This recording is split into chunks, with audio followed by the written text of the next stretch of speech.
Assalamualaikum warahmatullahi wabarakatuh. Alhamdulillahirabbil alamin. Wassalatu wassalamu ala asrofil anbiya wal mursalin wa ala alihi washabihi ajmain.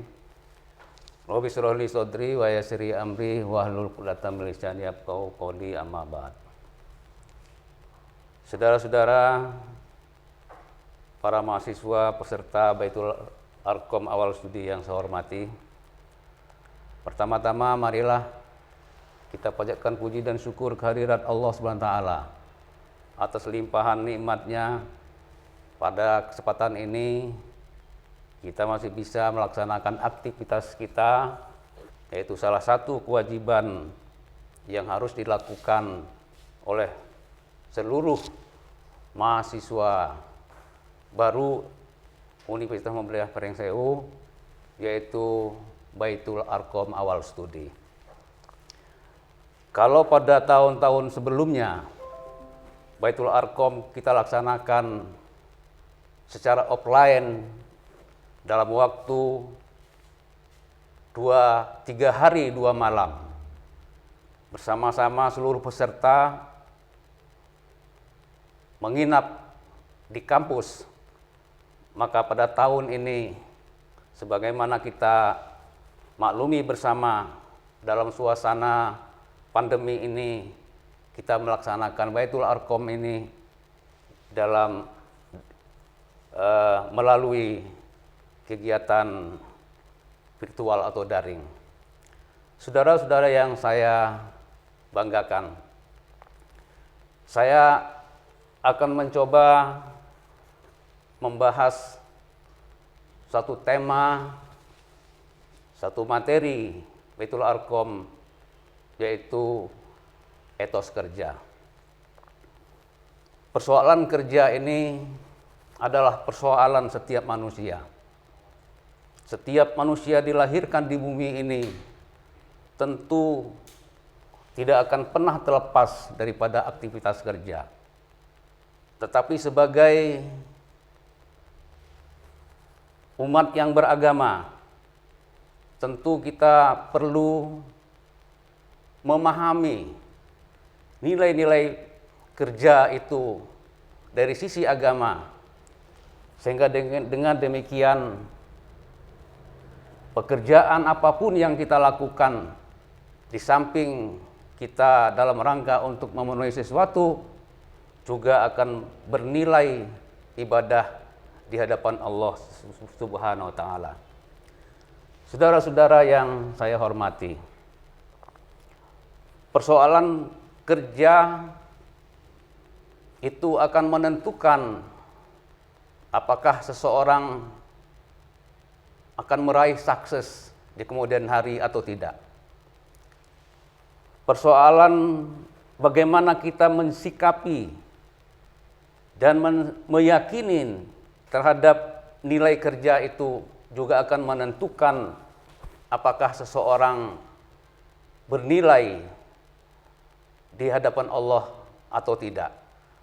Karena itu pada kesempatan ini, di dalam kegiatan Baitul Arqam ini, kiranya penting untuk kita membahas masalah etos kerja ini, sehingga dengan harapan sebagai mahasiswa yang menimba ilmu di salah satu perguruan tinggi Muhammadiyah, perguruan tinggi yang bernuansa Islam, kita tidak saja berharap sukses di dunia, tapi kita juga berharap untuk sukses di akhirat. Baiklah saudara-saudara sekalian, kita akan memulai apa yang dimaksud dengan etos kerja. Yang pertama, kita akan melihat pengertian daripada etos.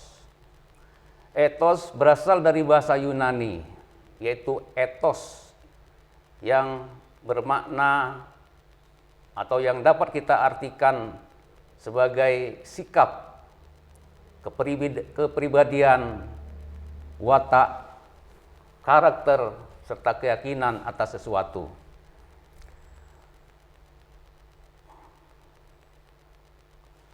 Sementara kerja dalam pengertian luas adalah semua bentuk usaha yang dilakukan manusia, baik dalam hal materi atau non-materi, dalam aspek intelektual atau fisik, maupun hal-hal yang berkaitan dengan masalah keduniaan atau keakhiratan. Maka kerja bagi seorang muslim adalah suatu upaya yang sungguh-sungguh dengan mengerahkan suatu seluruh pikir dan zikirnya untuk mengaktualisasikan atau menampakkan arti dirinya sebagai hamba Allah yang harus menundukkan dunia dan menempatkan dirinya sebagai bagian dari masyarakat yang terbaik atau khairu ummah. Saudara-saudara yang saya banggakan, dari pengertian tersebut secara singkat, maka etos kerja dapat kita maknai sebagai keyakinan yang berfungsi sebagai panduan tingkah laku bagi seseorang atau sekelompok orang atau sebuah institusi. Sementara etos kerja dalam makna yang lain adalah perilaku kerja positif yang lahir sebagai buah dari keyakinan dan komitmen total pada paradigma kerja tertentu.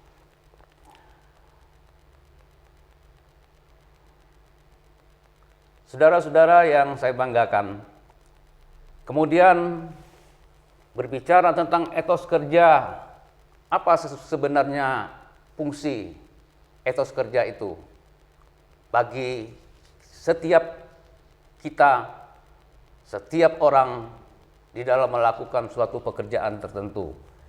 Yang pertama, bahwa etos kerja berfungsi sebagai pendorong timbulnya perbuatan. Setiap orang melakukan perbuatan tertentu tentu didasari oleh adanya motif tertentu. Ada daya dorong tertentu sebagai pemicu di dalam melakukan suatu pekerjaan. Di dalam agama Islam sebenarnya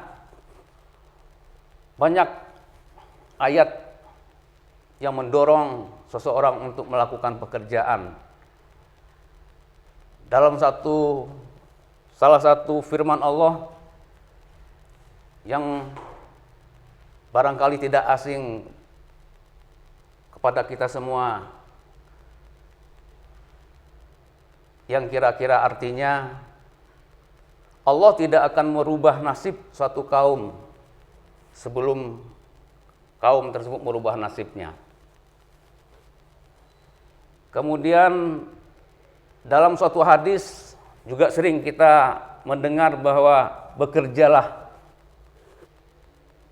seolah kamu akan hidup selamanya dan beribadahlah seolah-olah kamu akan mati esok hari.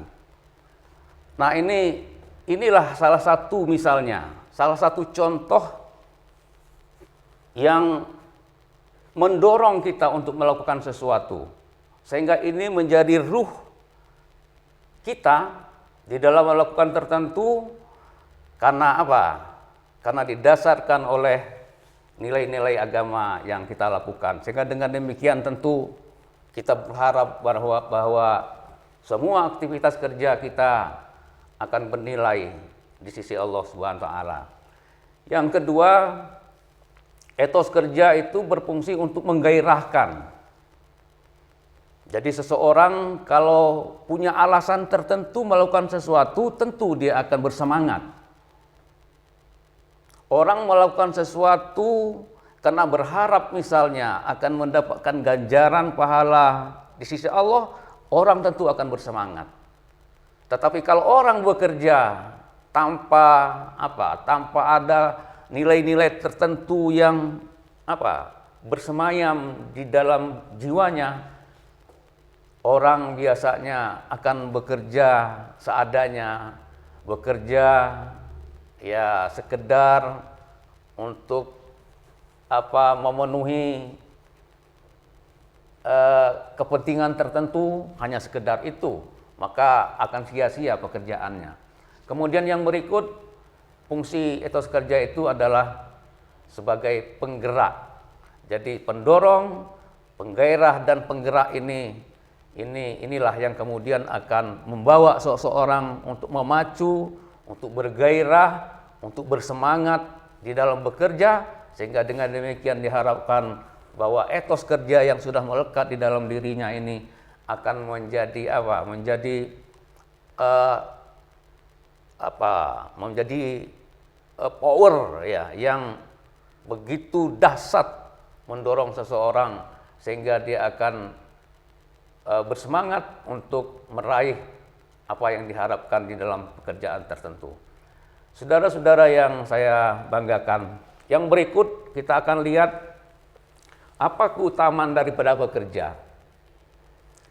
Yang pertama, ini ada salah satu firman Allah di dalam Quran surat Al-Ahqaf ayat 19 yang artinya, dan bagi masing-masing mereka derajat menurut apa yang telah mereka kerjakan, dan agar Allah mencukupkan bagi mereka balasan pekerjaan-pekerjaan mereka, sedang mereka tiada dirugikan. Nah, melihat apa firman Allah ini, bahwa nilai pekerjaan seseorang itu di mata Allah tentu akan berbeda. Jadi kualitas kerja atau niat pekerja orang untuk melakukan pekerjaan tertentu juga akan menentukan derajat di sisi Allah Subhanahu wa taala. Itu keutamaannya. Yang kedua, keutamaan bekerja itu adalah mendapatkan pahala dari Allah Subhanahu wa taala. Dalam surat Al-Baqarah ayat 110 yang artinya, dan dirikanlah sholat dan tunaikanlah zakat, dan kebaikan apa saja yang kamu usahakan bagi dirimu, tentu kamu akan mendapat pahala pada sisi Allah. Sungguh Allah Maha melihat apa yang kamu kerjakan. Nah, bagi seorang muslim tentu perlu memahami ini supaya setiap aktivitas keseharian kita, mulai kita bangun tidur sampai dengan kita tidur kembali, kita melakukan apapun, tentu kita berharap bahwa semua itu akan bernilai ibadah di hadapan Allah SWT. Karena itu penting bagi kita bahwa di dalam melakukan sesuatu kita tidak terlepas dari niat, ya. Niat karena Allah, melaksanakan kewajiban sebagai hamba Allah untuk kepentingan apa? Tentu salah satu misal contoh untuk memenuhi kewajiban kita, memenuhi kebutuhan keluarga dan seterusnya. Nah, insya Allah kalau ini kita lakukan setiap saat, maka apa yang kita lakukan akan dinilai sebagai bentuk ibadah di sisi Allah Subhanahu wa taala. Kemudian yang ketiga, mendapatkan keberuntungan. Nah, di dalam surat Al-Jumu'ah ayat 10 yang artinya, apabila telah ditunaikan sholat, maka bertebaranlah kamu di muka bumi, fantasiru fil ard katanya. Bertebaranlah kamu di muka bumi dan carilah karunia Allah, dan ingatlah Allah banyak-banyak supaya kamu beruntung. Nah, jadi salah satu keutamaan daripada bekerja tadi adalah mendapatkan keberuntungan.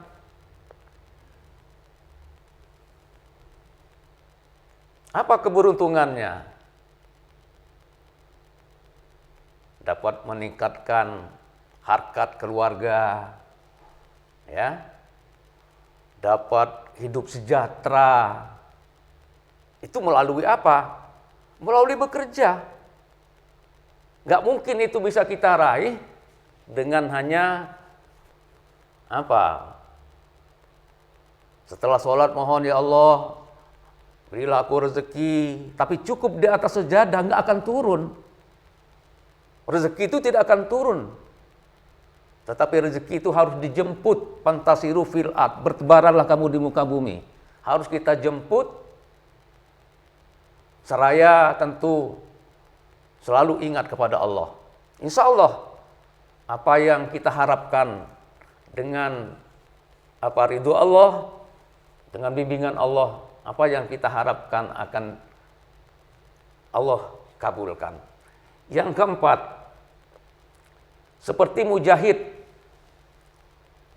berjuang di jalan Allah fisabilillah.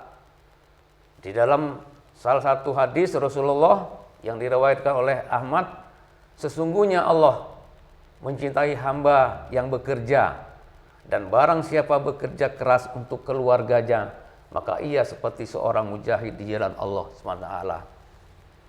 Jadi tidak ada alasan, saudara-saudara sekalian, kita bermalas-malasan. Ya, siapa yang akan maju, ya tentu bekerja. Siapa yang akan dianggap sebagai mujahid, bekerja bersungguh-sungguh, ya, di jalan Allah, ya. Yang berikut adalah bekerja itu adalah kewajiban. Dalam salah satu hadis Rasulullah yang diriwayatkan oleh At-Tabarani dan Al-Baihaqi, yang artinya mencari rezeki yang halal adalah wajib sesudah menunaikan yang fardu, seperti sholat, puasa. Jadi wajib hukumnya. Setelah kita melaksanakan kewajiban fardu kita, maka mencari rezeki itu adalah wajib. Wajib hukumnya. Ya, karena itu ada salah satu hadis kan dalam yang tidak asing lagi, misalnya al-yadul ulya khairu min yadul sufla.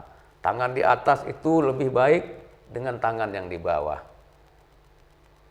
Bagaimana supaya kita tangan di atas?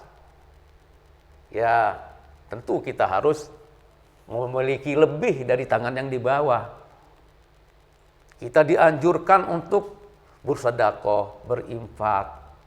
Dari mana sumber berinfak dan bersedekah? Tentu dari rezeki Allah, ya. Yang rezeki itu harus kita cari, harus kita ikhtiarkan. Jadi ya bermimpi kaya itu tidak salah, ya, di dalam agama. Mencari rezeki sebanyak-banyaknya tidak salah. Sepanjang rezeki yang kita peroleh itu kita gunakan di jalan Allah, kita gunakan untuk menegakkan agama Allah. Jangan sampai bahwa rezeki yang kita peroleh itu justru akan menjauhkan kita dari agama kita. Nah, itu sesuatu yang tentu kita tidak harapkan. Kemudian yang berikut, saudara-saudara sekalian, menjaga kehormatan diri. Dalam salah satu hadis yang diriwayatkan oleh Bukhari, tiada seorang pun yang makan makanan yang lebih baik daripada makanan yang diperoleh dari hasil keringatnya sendiri. Sesungguhnya Nabi Allah Daud alaihissalam itu pun makan dari hasil karyanya sendiri. Jadi sebagai seorang muslim, sebagai mahasiswa tentu perlu bahwa memenuhi kebutuhan itu diupayakan adalah hasil dari jerih payah kita. Jadi jangan berharap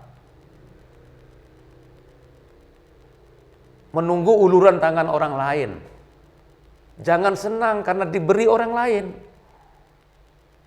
Tapi menjadilah sosok yang bagaimana suatu saat saya akan bisa memberi, akan bisa menolong seseorang, menolong agama Allah dengan rezeki yang saya peroleh. Itu di sisi Allah itu kita menjaga kehormatan kita sebagai hamba Allah. Kemudian yang berikut, saudara-saudara sekalian, keutamaan bekerja adalah menghapus dosa. Salah satu hadis yang diriwayatkan Tabrani dan Baihaqi, barang siapa yang di waktu sorenya merasakan kelelahan karena bekerja, berkarya dengan tangannya sendiri, maka di waktu sore itu pula lah ia terampuni dari dosanya. Jadi saudara-saudara sekalian, begitu mulia agama kita ini, begitu sempurna agama kita menilai pekerjaan kita, bahwa kalau kita ikhlas melakukan sesuatu karena Allah, itu dengan sendirinya diharapkan bahwa lelah kita sepanjang hari akan ditebus oleh Allah dengan pengampunan dosa pada sore harinya. Saudara-saudara yang saya hormati, berikut kita akan lanjutkan pada ciri-ciri yang orang yang memiliki etos kerja tinggi. Kira-kira seperti apa ciri orang yang bisa kita katakan memiliki etos kerja yang tinggi? Yang pertama, orientasi ke masa depan. Orang yang memiliki etos kerja tinggi itu punya orientasi ke masa depan. Bagaimana masa depan itu lebih baik. Bagaimana masa depan itu lebih cerah. Ya. Tidak sebaliknya kita menyesali masa yang lalu. Menyesali masa lalu, habis waktu meratapi ketidakberuntungan di masa lalu, itu tiada gunanya. Ya. Tapi itu namanya tidak memiliki etos kerja yang tinggi. Tapi orang yang memiliki etos kerja tinggi itu harus berpikir ke depan. Bagaimana saya ke depan lebih maju, lebih sejahtera daripada keadaan sekarang. Tidak ada seorang pun yang dilahirkan ini sudah memiliki apa-apa. Ya. Semua manusia yang terlahir ini tidak membawa selai kain, tidak. Semua sama. Tidak membawa apa-apa. Tetapi kenapa kita saksikan setelah berkiprah di dunianya Allah ini, kita berbeda. Ya. Ada yang sejahtera, ada yang hidupnya susah, ada yang miskin sepanjang waktu. Itu bukan karena takdir. Kita belum tahu itu takdir atau tidak.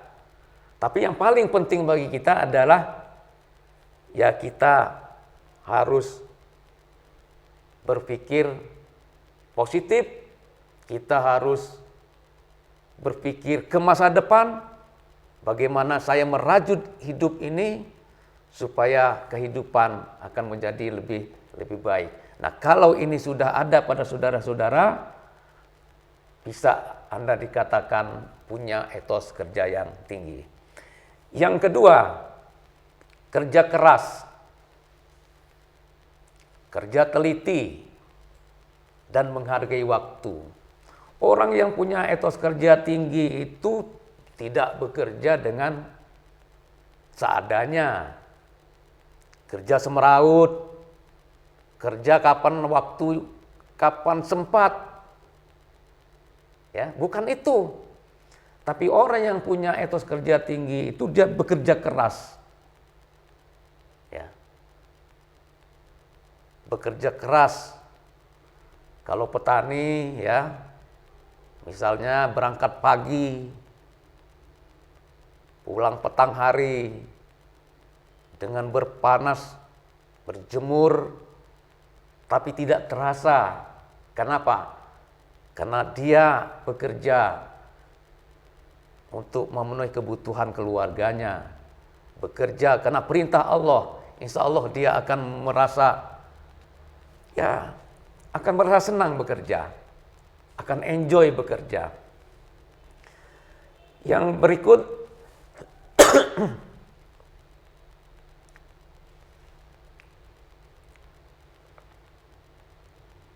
bertanggung jawab.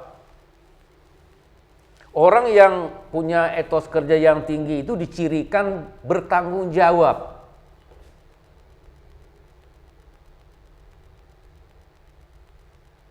Kalau berhasil, ya alhamdulillah. Kalau gagal, apa?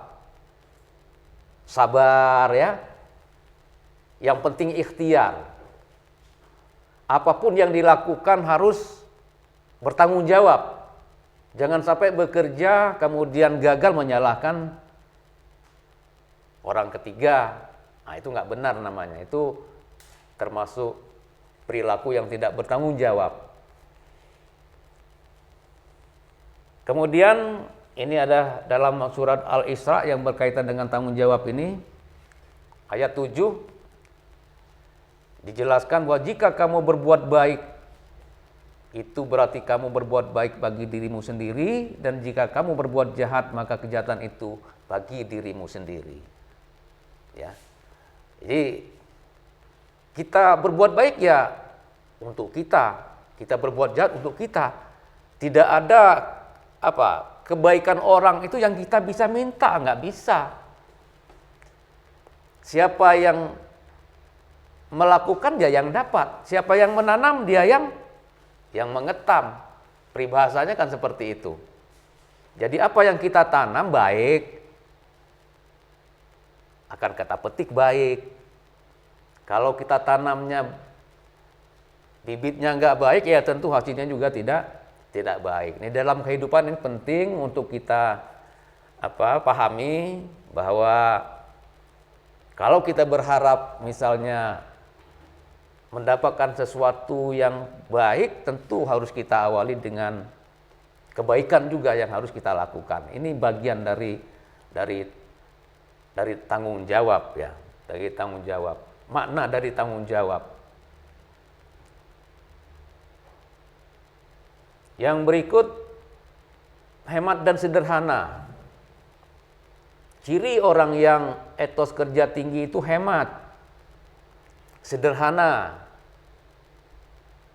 Ada yang mengatakan begini, kadang-kadang banyak itu kurang, tapi kalau sedikit malah cukup.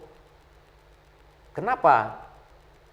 Ya, kadang-kadang kita dalam bahasa bahasa sehari-hari sawang sinawang, melihat orang yang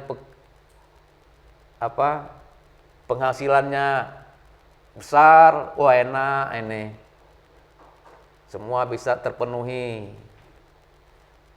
Kita merasa kurang beruntung, merasa rendah karena penghasilan kita di bawah yang kita lihat. Tapi belum tentu. Itu namanya sawang sinawang. Bahasa guyonnya ya, sawang sinawang. Nah, karena itu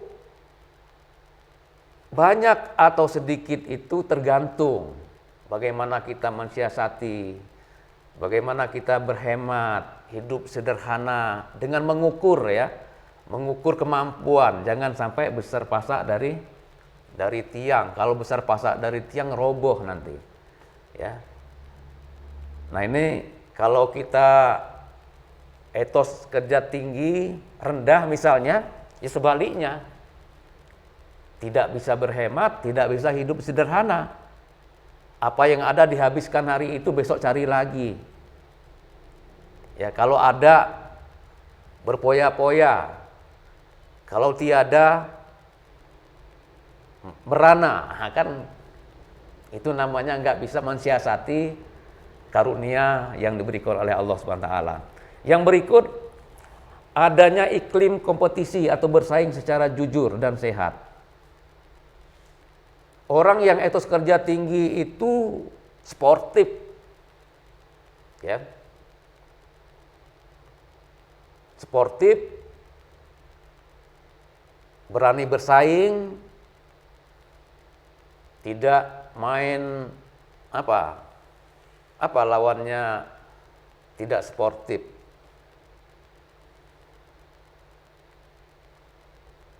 Apa ya?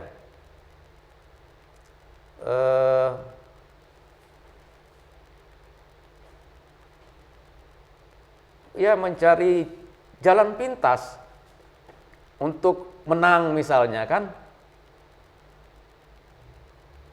Nah, itu tidak bersaing dengan, tidak siap untuk bersaing namanya. Nah, ini sudah biasa di hadapan kita disuguhkan dengan kehidupan yang serba tidak kita harapkan tentu sebagai orang yang beragama, ya. Orang yang tidak siap bersaing itu kan setiap hari kita saksikan, ya. Main belakang, ya. Kalau mau jadi pejabat main apa? Main belakang. Tahu apa main belakang itu? Kalau mau jadi ketua DPR, anggota DPR, main apa? Sepertinya sebagian besar tidak siap untuk bersaing, untuk memenangkan sesuatu. Ini sebagai saudara-saudara sebagai mahasiswa di Perguruan Tinggi Muhammadiyah, cobalah ke depan untuk melakukan sesuatu itu dengan sportif lah, ya. Insya Allah di hadapan Allah itu akan lebih mulia ketimbang kita meraih sesuatu, tetapi sesuatu itu sesungguhnya bukan hak kita, karena kita peroleh dengan cara yang tidak fair. Itu di mata Allah itu juga tidak akan punya nilai. Bahkan itu bisa dinilai sebagai sesuatu yang melanggar aturan agama. Saudara-saudara yang saya banggakan, kemudian ini ada 8 contoh etos kerja yang profesional, ya. Yang pertama adalah kerja adalah rahmat. Maka aku bekerja ikhlas penuh syukur. Jadi kita harus Harus memandang bahwa kita mampu bekerja itu karena rahmat Allah. Karena kasih sayang Allah maka saya bisa bekerja. Maka saya patut untuk bersyukur. Nah, implementasinya tentu pada saat kita melakukan pekerjaan tertentu juga kita harus lakukan dengan penuh kegembiraan, dengan penuh keikhlasan, ya. Sehingga apa yang kita kerjakan itu akan bisa kita selesaikan dengan keceriaan, ya, dengan hati yang senang. Ya, bekerja karena Allah, karena rahmat Allah. Nah, kita sebagai hambanya tentu juga harus memberikan rahmat kepada yang lain. Kalau kita sebagai pelayan, kita harus memberikan pelayanan yang menyenangkan. Itu bagian dari juga rahmat kita kepada sesama. Yang kedua, kerja adalah amanah. Maka aku bekerja benar, penuh tanggung jawab.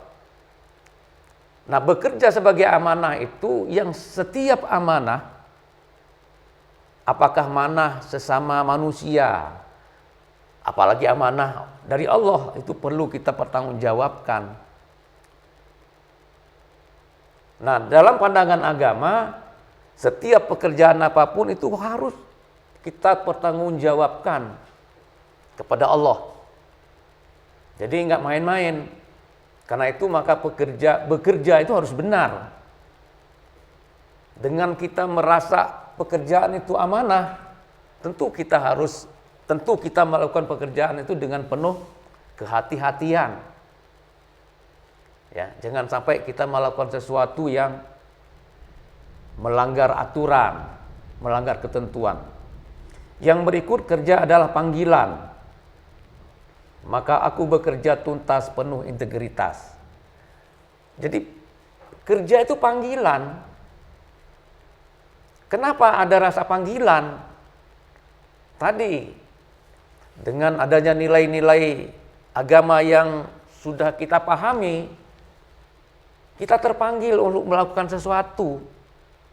Saya patut melakukan ini karena saya ini hamba Allah yang punya kewajiban misalnya. Tanpa disuruh, saya terpanggil untuk melakukan. Ya, itu yang dimaksud dengan kerja adalah panggilan. Kemudian kerja adalah aktualisasi. Maka aku bekerja keras penuh semangat. Aktualisasi diri. Kalau dalam psikologi, aktualisasi diri ini salah satu kebutuhan setiap orang. Setiap orang itu punya kebutuhan untuk tampil ya, untuk diakui, untuk merasa terhormat. Tetapi kita tidak minta dihormati. Imbas dari pekerjaan yang kita lakukan itu dengan sendirinya akan membuat kita punya aktualisasi diri di hadapan masyarakat, di hadapan yang lainnya. Karena itu maka kita perlu bekerja. Yang berikut kerja adalah ibadah. Maka aku bekerja serius penuh kecintaan. Tadi sudah kita singgung bahwa semua aktivitas kita dari mulai kita bangun sampai tidur kembali, kalau kita niatkan karena Allah, memenuhi kewajiban sebagai hamba Allah, dengan tentu tidak lupa dengan menyebut nama Allah, Bismillahirrahmanirrahim, kita berangkat bekerja, kita melakukan pekerjaan, maka ini adalah insya Allah akan bernilai ibadah di hadapan Allah SWT. Kemudian yang berikut, kerja adalah seni.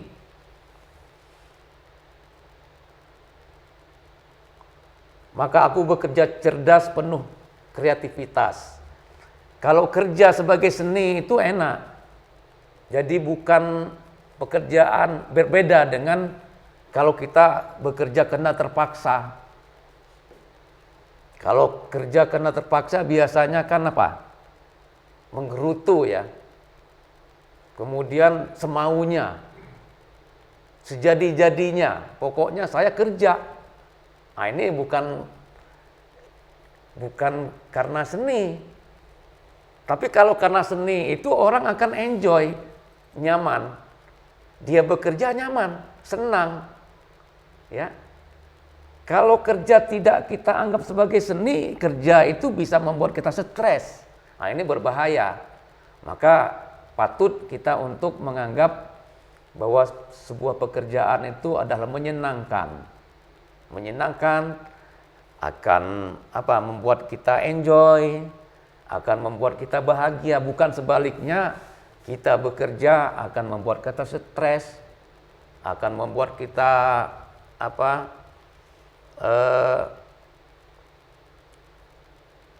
timbul rasa keterpaksaan. Nah inilah yang kemudian menyebabkan tertekan. Ya lama-lama kita justru bukan berbahagia karena bekerja, tapi malah bekerja membuat kita punya timbul penyakit. Itu dampaknya kalau kita tidak enjoy di dalam melakukan pekerjaan apapun. Yang berikut, 8 etos kerja adalah kehormatan. Maka aku bekerja tekun penuh keunggulan. Jadi kerja itu kehormatan. Kenapa kehormatan? Ada kan dalam ajaran kita, Islam mengajarkan bahwa sebaik-baiknya manusia adalah yang memberikan manfaat kepada orang lain. Sebaik-baik kita, kalau bisa bagaimana kita ini memberikan kemanfaatan. Tidak sebaliknya. bahwa kita ini memberikan sesuatu yang merugikan orang lain. Sehingga orang tidak lagi merindukan kita. Tapi malah sebaliknya, orang akan bersyukur kalau kita tidak ada. Nah ini repot ini ya. Jadi kalau kita kerja itu membuat kehormatan, kita terhormat bukan kita buat, karena apa? Karena perilaku kita terhadap orang lain, pekerjaan itu memberikan dampak yang positif kepada pihak lain, menyenangkan orang lain, maka dengan sendirinya inilah sebuah kehormatan. Yang penghormatan itu bukan kita buat-buat, ya, tapi akan berdampak sendiri karena sesuatu yang kita lakukan itu memberikan kemanfaatan pada pihak yang lain. Kemudian yang berikut, saudara-saudara sekalian, kerja adalah pelayanan, maka aku bekerja sempurna penuh kerendahan hati. Kerja adalah pelayanan. Jadilah pelayan yang baik. Saya kira semua kita suka dan senang kalau kita dilayani dengan baik, ya. Coba kalau kita misal kita belanja sesuatu di toko misalnya kan, biasanya pelayan itu kan ada yang ramah tuh. Apa yang bisa saya bantu? Lihat barang-barang, kita dibawa kemana-mana, dicontohkan. Ya, bahkan kita mengambil dibuka lagi, itu nggak persoalan, dilayani kita. Senang kita. Tapi ada ketemu yang misalnya pelayanannya kurang baik. Baru kita nurunkan satu sudah sewot kan biasanya. Wah ini bapak ini belanja enggak, semua udah diacak-acak. Nah ini enggak bener ini. Ya. Katanya kalau pelayanan itu ya apa ya? Seperti melayani raja. Itu ilmu pemasarannya kan seperti itu.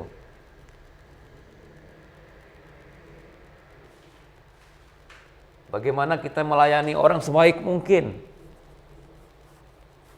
Sehingga orang akan terkesan baik kepada kita. Nah, kalau di dalam dunia perniagaan ini, apalagi dalam pemasaran, ini mutlak, ya, seseorang itu harus mampu memberikan pelayanan terbaik sehingga dia mampu untuk menjual produknya, mampu menjual barangnya. Kalau pelayanannya kurang baik, ya apa yang diharapkan tentu tidak akan berhasil dengan baik. Saudara-saudara yang saya hormati, berikut kita akan lihat sekarang etos kerja di dalam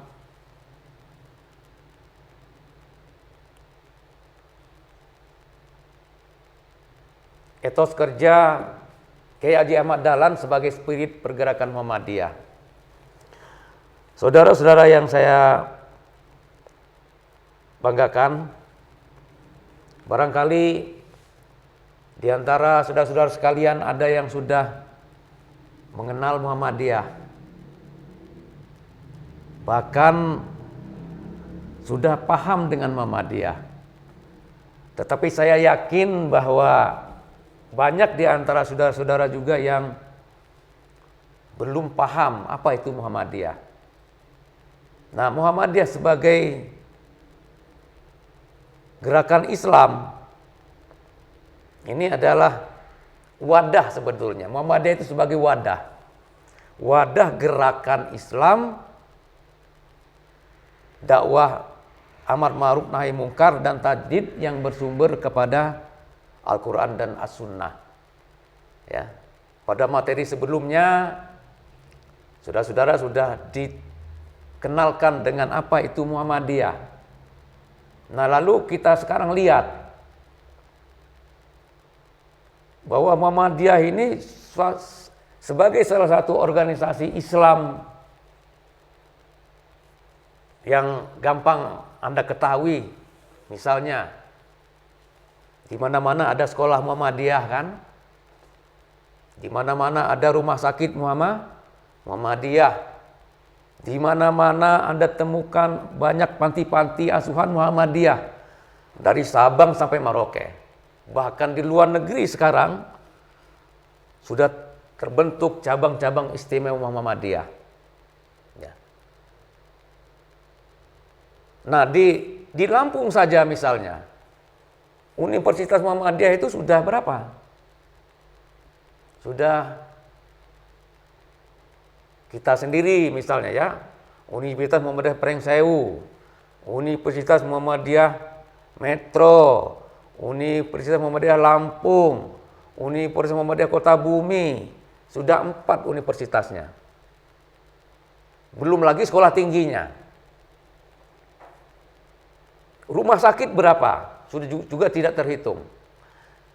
Nah, ini semua tidak akan terwujud kalau misalnya tidak ada etos kerja yang baik pada warga Muhammadiyah.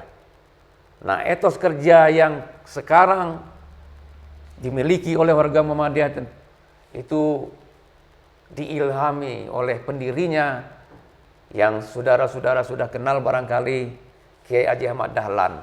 Nah, beliau punya 5 etos kerja. Yang pertama, etos pergerakan. Bahwa setiap kita itu harus terus bergerak. Bergerak dalam hal menyebarkan kebaikan, menyebarkan kebenaran dalam kehidupan. Nah, sebagai Muhammadiyah sebagai suatu gerakan ini terwujud dalam bentuk aksi yang terorganisasi secara berjamaah, bersama-sama. Ya. Melakukan terus dari hari ke hari. Mengusahakan pendidikan misalnya, mengusahakan dakwah yang tidak pernah berhenti. Sehingga sampai hari ini kita saksikan karyanya, kita rasakan bersama. Termasuk salah satu diantaranya adalah terbentuknya Universitas Muhammadiyah Pringsewu ini. Kemudian yang berikut etos ilmu. Etos ilmu ini memberikan spirit kepada setiap kita bahwa ilmu itu begitu penting dalam kehidupan.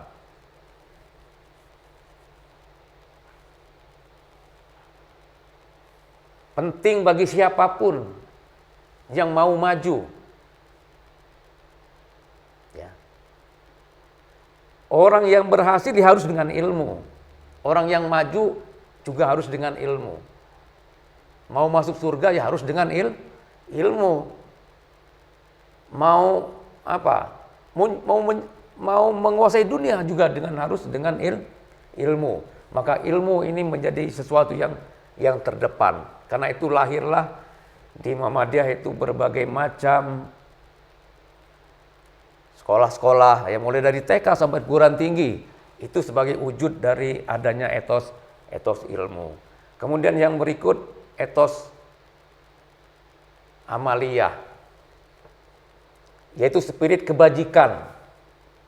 Spirit kebajikan ini sebagai wujud dari teologi Al-Ma'un ya, yang menggerakkan amaliyah Muhammadiyah untuk menolong siapapun yang sengsara. Ini etos amaliyah. Jadi dakwah Muhammadiyah itu harus menyentuh kepada masyarakat secara langsung. Dakwah bilhal, dakwah yang memberikan kemanfaatan. Ya, itu etos amaliyah. Kemudian yang berikut etos perubahan. Etos perubahan ini di kalangan kita Muhammadiyah bahwa kita harus berupaya untuk melakukan perubahan setiap saat. Melakukan yang terbaik untuk apa? Untuk mengubah masyarakat, merubah umat ke arah yang lebih maju. Kita tidak boleh statis, harus senantiasa berpikir bagaimana perubahan kita lakukan. Ya, dengan apa? Ya tentu tadi tidak terlepas dengan etos ilmu. Ya. Etos pergerakan ini satu kesatuan sesungguhnya. 5 etos ini satu kesatuan menjadi suatu kekuatan di dalam membangun umat. Yang berikut adalah etos kemajuan. Apa yang dimaksud dengan etos kemajuan adalah berupaya memajukan umat manusia sebagai wujud dari Islam sebagai agama rahmatan lil alamin. Bagaimana agama kita ini memberikan rahmat kepada alam semesta? Bagaimana caranya? Ya tentu Islam itu harus maju. Kalau kita terpuruk, nggak mungkin kita akan menjadi agama yang rahmatan lil alamin. Sebagai syarat memberikan rahmatan lil alamin ini kita harus bisa menundukkan dunia. Nah, kalaupun sekarang misalnya dunia ini ditaklukkan oleh non-Islam, tapi sebagai seorang muslim harus bertekad bagaimana kita berupaya. Insya Allah suatu saat Islam kita akan jaya sehingga akan menguasai dunia. Nah, ini harus menjadi cita-cita kita bersama, cita-cita saudara sebagai mahasiswa, bagaimana untuk meraih kemajuan itu sebaik mungkin, semangat mungkin, sehingga kita memberikan bisa memberi rahmat kepada setiap manusia di muka bumi ini. Saudara-saudara yang saya banggakan, berikut kita lanjutkan pada strategi peningkatan etos kerja. Ada beberapa strategi, tetapi yang paling penting adalah yang dimaksud strategi ini bagaimana kiat kita agar kita memiliki etos kerja. Apa yang perlu kita bangun dalam diri kita supaya terbangun etos kerja yang tinggi. Yang pertama, kita harus misalnya memiliki jiwa kepemimpinan, mempunyai jiwa leadership. Ini penting karena keberhasilan itu tidak ada keberhasilan yang kita lakukan sendiri tanpa keterlibatan orang lain. Tidak ada keberhasilan itu yang kita tidak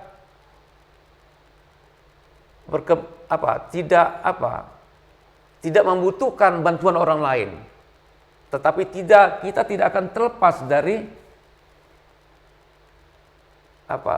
bantuan secara bersama sehingga kita bisa mewujudkan sesuatu yang lebih bermakna. Untuk itu maka kita harus berlatih bagaimana saya bisa memimpin, bagaimana supaya saya bisa mengkoordinasikan sesuatu. Ini memerlukan latihan.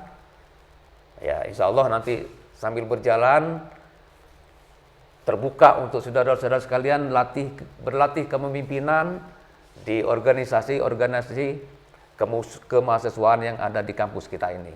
Yang kedua, kita berupaya untuk selalu berhitung, bermuhasabah, introspeksi, evaluasi ya.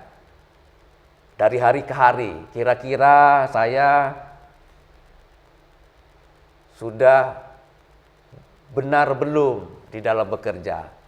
Ini kemudian akan memicu kita untuk menjadi lebih baik. Kemudian yang ketiga, menghargai waktu. Gunakan waktu seefektif mungkin. Gunakan waktu dengan sebaik-baiknya sehingga tidak ada waktu yang berlalu tanpa ada manfaatnya. Yang berikut, tidak pernah merasa puas. Jangan cepat puas. Wah, karena sudah berhasil puas, ngipas, kemudian santai, itu nggak benar. Ya, jangan cepat merasa puas. Ya, keberhasilan kita raih keberhasilan satu, kita harus berupaya untuk meraih keberhasilan berikutnya, begitu seterusnya. Kemudian yang berikut, saudara-saudara sekalian, hidup berhemat. Upayakan hidup itu penuhi kebutuhan itu secara prioritas, ya. Perlu kita berpikir untuk berinvestasi misalnya. Mengatur sedemikian rupa sehingga berapapun yang kita punya itu bisa memenuhi kehidupan kita. Kemudian yang berikut, memiliki insting bertanding, artinya kita siap bersaing, siap menjadi yang terbaik. Kalau tidak bersaing, merasa paling baik kita, merasa benar sendiri. Tapi kalau kita ada saingan, kita akan memacu diri kita, sehingga kita akan menjadi lebih baik. Kemudian yang berikut, memiliki keinginan untuk mandiri. Semua kita harus punya harapan bahwa kita harus mandiri, tidak menjadi tanggungan orang lain, tidak menjadi kita tidak berpikiran untuk dikasihani orang lain, tapi menjadilah seseorang yang mandiri. Mandiri, ya, kena kemampuan sendiri, justru akan bisa melakukan sesuatu untuk orang lain. Kemudian yang berikut, memiliki haus untuk selalu mencari ilmu. Ya. Semakin banyak ilmu yang kita punya, biasanya akan terasa semakin kita tidak punya ilmu. Tapi kalau kita hanya punya ilmu sedikit, biasanya merasa pintar sendiri. Nah, ini yang kemudian akan membuat kita kendor sehingga kita merasa nyaman. Padahal kita belum apa-apanya.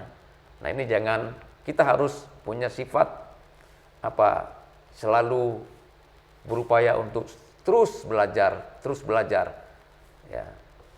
Belajar sepanjang hayat. Long life education katanya, ya. Belajar sepanjang waktu, dari lahir sampai meninggal, dari buayan sampai liang lahat. Tolabul ilmu alal mahdi ilal lahdi. Banyak yang istilah-istilah yang bisa nuntun kita, mengajarkan kita supaya kita itu hidup sepanjang waktu, belajar sepanjang waktu. Berikut, wawasan, kita harus punya wawasan makro atau universal. Kita harus berlatih, berusaha untuk berpikir luas, ya, berpikir makro, berpikir global, tidak berpikir sempit, tidak seperti kata dalam tempurung katanya, merasa sebagai raja dia, karena dalam tempurung nggak tahu di lingkungan sekitarnya. Dengan bersuara keras kata itu sudah nyaman di dalam tempurung. Ya. Kita harus berpikir makro supaya supaya kita ya tidak merasa sudah cukup terhadap apa yang kita punya. Sebenarnya di luar sana luar biasa, kita ini belum apa-apanya. Ya, karena itu kita harus terpacu. Karena kita terbiasa berpikir makro universal. Yang berikut, ulet dan pantang menyerah. Ya, jangan gagal sekali, jangan putus asa. Kegagalan itu bukan sesuatu yang membuat kita harus terhenti semuanya. Kegagalan itu harus kita anggap sebagai keberhasilan yang tertunda. Ya. Bayangkan kalau Anda pernah membaca sejarahnya James Watt, ya.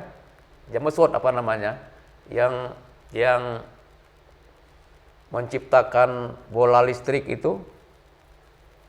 Berapa kali dia percobaan gagal itu? 1000 kali katanya. Coba lagi, trial and error.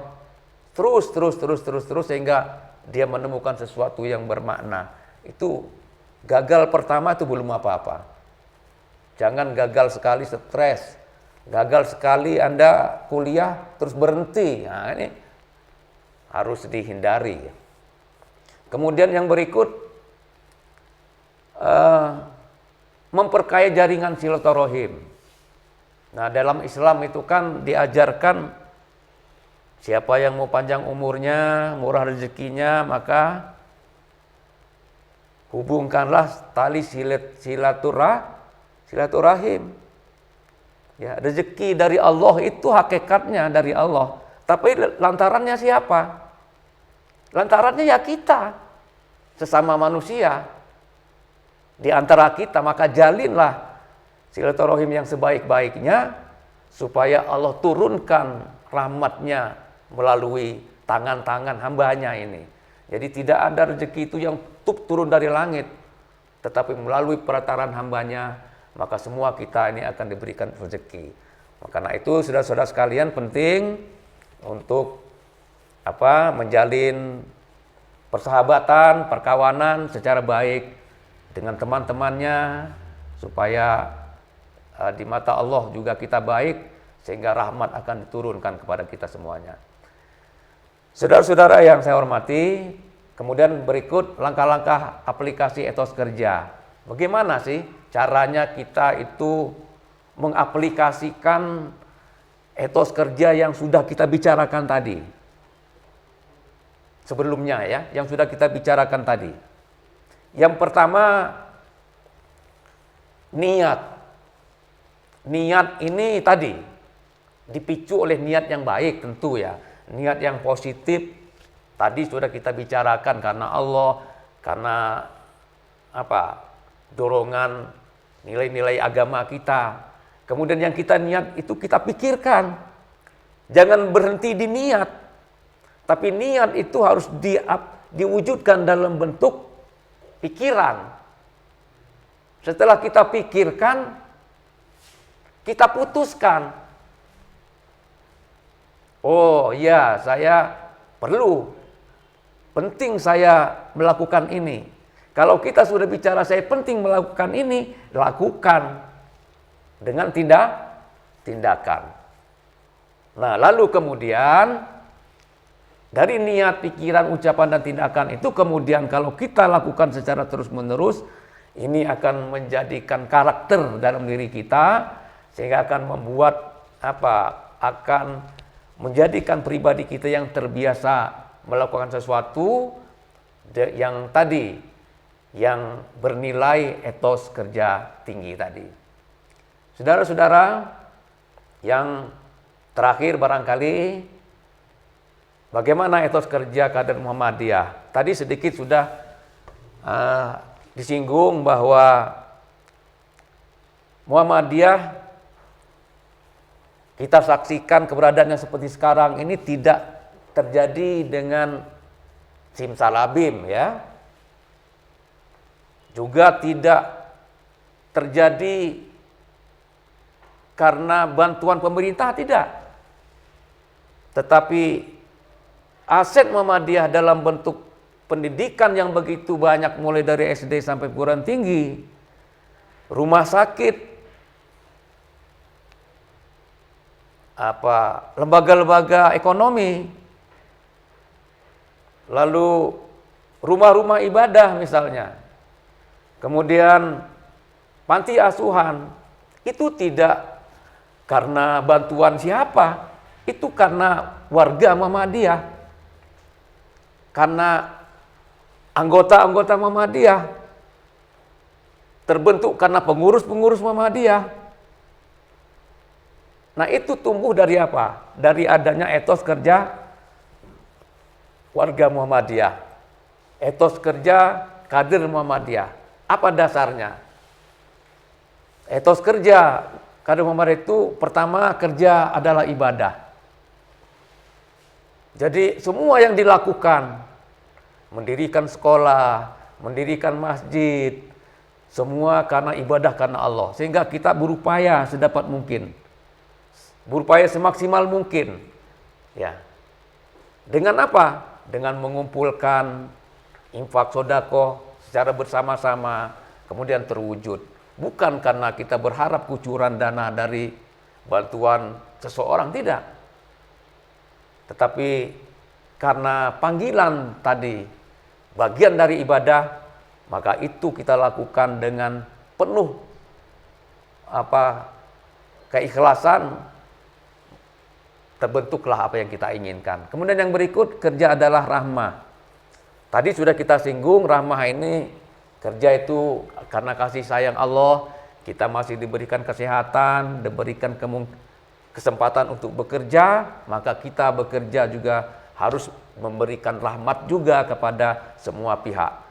Kita juga harus memberikan nilai yang positif bagi yang lainnya dari hasil kerja yang kita lakukan.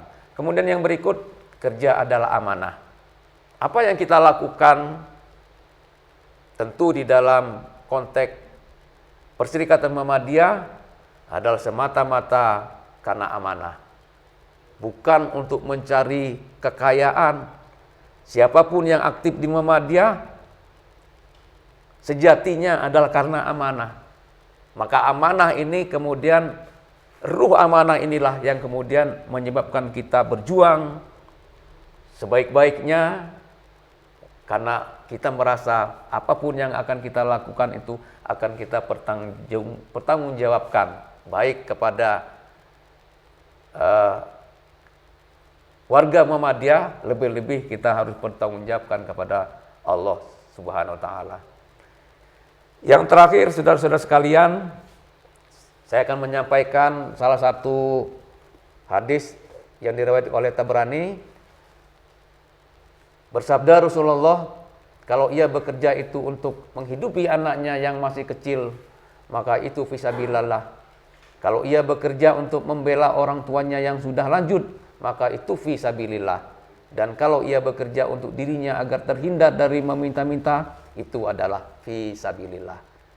Dengan demikian maka begitu besar, begitu mulia nilai kerja ini, kalau kita bisa memahaminya, kalau kita bisa meyakininya bahwa bekerja itu sesungguhnya adalah perintah Allah SWT, sesungguhnya kerja itu adalah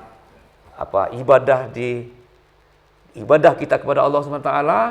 Nah, mudah-mudahan kalau ini sudah menjadi ruh kita masing-masing, kita akan semangat bekerja, semangat belajar sebagai mahasiswa tentu, semangat mencari ilmu sebanyak-banyaknya, semangat untuk menguasai keterampilan tertentu di dalam perkuliahan misalnya. Semua itu kita lakukan semata-mata untuk mengharapkan ridho Allah SWT, agar kita menjadi insan yang memberikan kemanfaatan di dunia ini, dan insya Allah pada akhirnya kita akan meraih kebahagiaan di dunia wal akhirah. Saya kira demikian, lebih dan kurang saya mohon maaf. Saya akhiri. Assalamualaikum warahmatullahi wabarakatuh.